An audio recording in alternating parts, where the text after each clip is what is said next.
Ya, kita lanjutkan lagi ya. Jadi ini nanti eh, karena videonya 10 menitan, jadi jangan bosan ya mau ganti-ganti untuk videonya. Oke, saya lanjut saja ya. Kalau tadi memorinya nanti bisa Anda lihat. Kemudian ini kaitannya dengan address bus. Kayak tadi kan ada bus juga ya, data bus itu datanya. Kemudian ini ada jalurnya juga, kaitannya address itu kan alamat itu ya, alamat yang akan dituju gitu ya. Bus itu kaitannya nanti kita akan melakukan transfer data itu kemana gitu kan, itu ada 7. Kemudian ada control bus ya, sama bus. Jadi bus itu semacam jalur gitu ya, kan biasanya kita narik bus ya, bis itu kan bahasa Indonesia, bahasanya dari asalnya kan bus ya atau bus, itu jalur-jalur gitu ya, akses. Saya mau kan nanti kalau Anda ke naik bus itu kan ada di ya di terminal gitu kan. Nah, itu ada nanti namanya terminal tuh dari beberapa bus gitu ya. Nah, bis gitu kan. Nanti mau kemana, mau kemana. Nah, itu kayak semacam itulah itu ya. Ibaratnya di terminal ada beberapa bis yang nanti akan mentransfer kita, memindahkan kita. Maksudnya kita kita mau perjalanan kemana. Itu semacam itu ibaratnya ya, yang namanya bus. Nah, ini ada kontrol bus juga ya yang mengkontrol. Jadi kan bis itu kan nanti mau kemana, umpama Anda dari Semarang mau ke ya Jawa Barat, itu kan mengontrol kita, arahkan kita ke Jawa Barat, jangan nanti beda ya, mau ke Jawa Barat nanti larinya ke Jawa Timur. Oke. Kemudian ada yang namanya communication device ya, perangkat komunikasi. Nah, selain kita menggunakan inputnya untuk komunikasi, menerima audio gitu ya, atau kita bisa berkomunikasi dengan data, itu komunikasi itu tidak hanya sekedar lisan saja, tulisan kita kirimkan, Anda buat tugas nih, kemudian kirimkan ke dosennya, tapi kan tidak, karena masa pandemi ini kan kita tidak bisa mengirimkan. Kalau berkas kan lewat pos, tapi kan tidak mungkin yang kirimkan pos, nanti biayanya berapa. Maka kita mengirimkan data saja, namanya pengiriman, ada komunikasi data gitu ya. Nah, itu nanti ada perangkatnya yang bisa Anda lihat di sini ya, beberapa perangkatnya. Nah, perangkat ini digunakan untuk komunikasi, termasuk Anda ini ya, namanya ada yang eh, modem, ada yang ya di dalam laptop ini juga ada ditanam ya untuk alat berkomunikasi data. Contohnya menerima ini ada, kalau laptop sekarang sudah langsung akses WiFi gitu ya. WiFi ya, atau WiFi gitu ya. WiFi itu bahasa yang benar ya.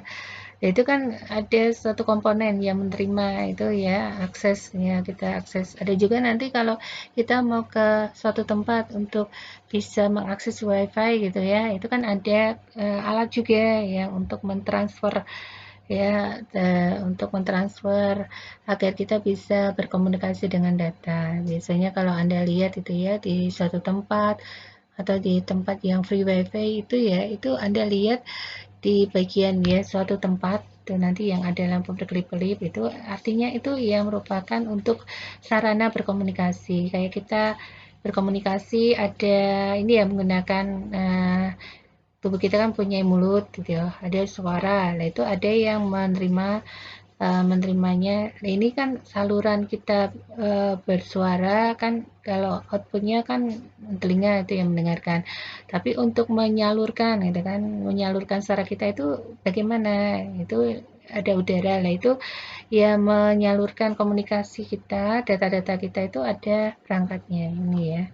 Oke, kita lanjutkan lagi.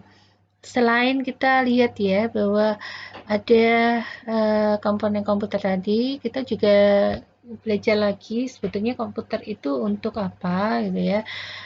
Memudahkan. Saya itu kalau menghitung susah gitu ya. Kita pakai komputer aja sulit. Komputer saja maksudnya gitu kan, wah langsung muncul ya hitung-hitungan sampai seberapa kecil ya pembagian, seberapa kecil pun, pecahan seberapa kecil pun, terus rumus-rumus yang rumit itu ya tidak masalah. Tapi ada juga kelemahannya dalam komputer.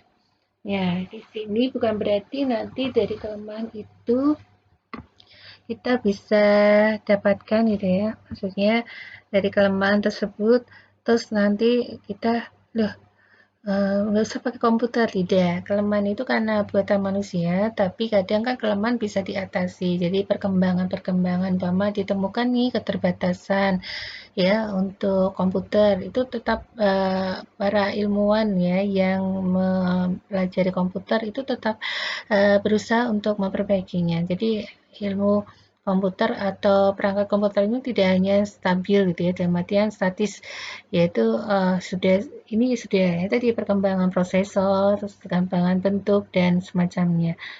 Nah, keunggulannya itu kecepat. Jadi kalau kita tadi ya, kayak kita mengetik A itu nanti mentransfer ya huruf A ke dalam output nanti sekian miliaran dalam frase 1 detik gitu ya.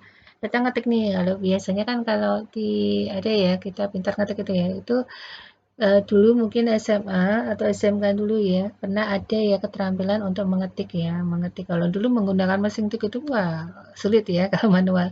Nah, sekarang kan cepat. Itu kan jari kita atau apa nah, tidak hanya kita saja yang cepat, tapi komputer juga prosesnya cepat. Masukkan 1 menit saja berapa tulisan itu kan itu diprosesnya, ditransfernya, nanti outputnya terus muncul terus gitu ya. Ada kan munculnya hanya satu-satu. Nah, itu merupakan nanti kaitannya dengan kecepatan kita mentransfernya gitu kan, kecepatan komputernya. Kemudian terandal, jelas gitu ya.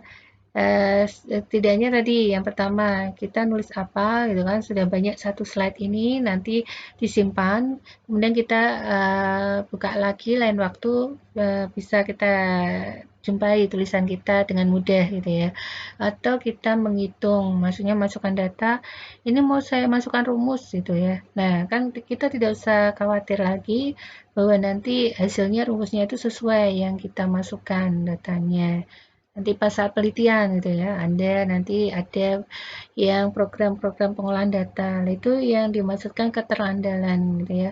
Kalau nulis manual, kita tulis oh saya tidak percaya, saya apa ngitung sendiri. Ngitung sendiri itu kan kadang menggunakan kalkulator juga ya, itu pun angkanya terbatas. Makanya kita menggunakan komputer ini.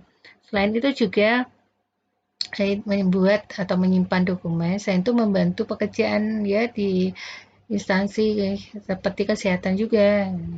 Kemudian konsisten. Nah, konsisten itu ya tetap sama ya, sama. Konsisten terus keberkelanjutan. Nah, ini maksudnya apa? Kalau di sini yaitu komputer dapat meminimalisir kesalahan mengerjakan pekerjaan. Contohnya Anda mengetik gitu ya, tulisan ngetik. Ya, kadang kan kalau kita tulisannya kalau ya umpama menuliskan kesehatan masyarakat. Nah, itu kan tetap sama ya kesehatan masyarakat kita ketik, kita simpan terus munculnya juga tulisan kesehatan masyarakat. Terus bisa di copy paste dan itu konsisten gitu ya.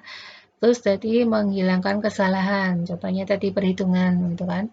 Kalau kita menuliskan secara sendiri manual itu kan kadang ada angka-angka yang keliru umpama 5 kali 35 berapa sih gitu ya kan kadang kan lama terus kadang ada keliru juga kalau kita ada yang 5 kali 5 ada yang nyebutkan 10 itu keliru keliru penambahan ternyata ya itu kalau di komputer dia sudah memang dibuat program untuk yang sesuai dengan instruksi tersebut ya. Kemudian penyimpanan. Nah, itu tadi ya, ada komponen memori, jangan khawatir selama memorinya cukup. Tapi kita gini, kita sudah punya laptop, kemudian ini kan kita gunakan, tapi kan Anda kan banyak tugasnya. Nah, itu tidak hanya satu penyimpanan dalam internal saja, tapi kita bisa backup istilahnya. Kita buat cadangan di eksternal. Nah, itu untuk mengatasi kalau ada, wah, saya sudah ngetik, umpama ada ya pengalaman kakak kelas Anda ngetik skripsi, ternyata laptopnya error karena banyak gitu ya, karena mungkin memori internalnya tidak cukup banyak sehingga lakukan backup ya. Backup bisa bisa menggunakan memori eksternal, bisa juga nanti Anda backup ke eksternalnya yaitu berbasis cloud atau awan seperti email gitu ya. Jadi nanti sewaktu-waktu atau Google Drive sekarang ya, kita memudahkan kita tidak usah nyimpan di mana sih. Kadang kan kalau eksternal juga mudah hilang kalau ya flash disk atau mana, terus kadang juga kemarin flash disk tidak bisa terbaca gitu ya. Nah itu mudahnya Anda bisa menggunakan flash disk code tadi. Terus ada komunikasi nih ya,